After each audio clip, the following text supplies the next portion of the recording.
Hi, I'm Katie, and this is my review of Gabby on the Roof in July. Okay, likes. The characters, all very well rounded. Some of the most well thought out, well developed characters I feel I've seen in a really long time because all of their actions seem so true to them and what we had learned about them previously.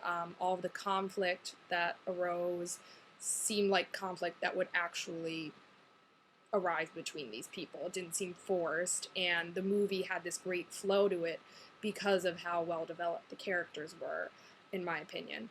Um, the setting, I liked that it was in New York. It made a lot of sense since they're both artists, and it also made sense because you have more sort of characters to work with. But what I think worked best about it was that they didn't focus on it too much. A lot of the time in movies, when New York is the setting or a big city, becomes like another character in the movie almost, and people will exaggerate it. They'll make it seem like really grungy and dirty, and everyone's destitute, or they'll make it seem glamorous. And I think this film, it was just very natural the way they lived here. It didn't distract from what was going on between the characters themselves.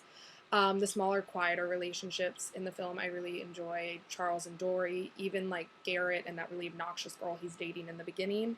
It helped balance out the larger relationships for me. I like the duality of the characters. Again, this sort of relates back to them seeming very well rounded and well developed because everyone's flawed, and these characters were all definitely flawed. Madeline, Chelsea, Garrett, Gabby.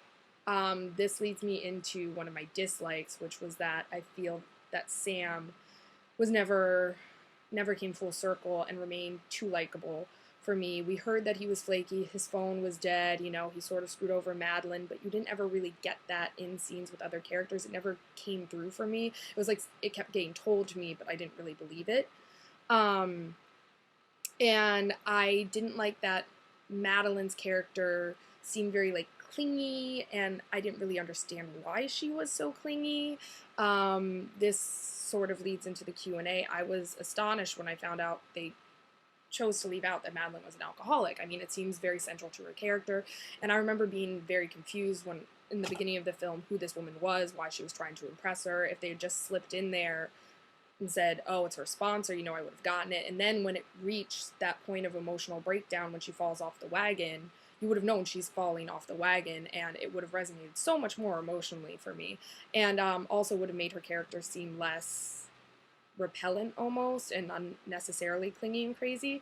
And I thought in the Q&A it made a lot of sense the way the script was developed when they talked about the rehearsal process, and that the script really was based on these relationships that naturally formed between these characters that were based on real people. I mean, I think that's why the film flowed so well and why it felt so real. And overall, I loved it. I loved the squirm in your seat awkward moments when Chelsea first runs into Sam and Madeline in the park, when Sam first confronts Garrett about sleeping with Gabby when they're stoned. Just a really great sort of mellow film that had a wonderful fast-paced flow to it. It was mellow, but it never lagged for me.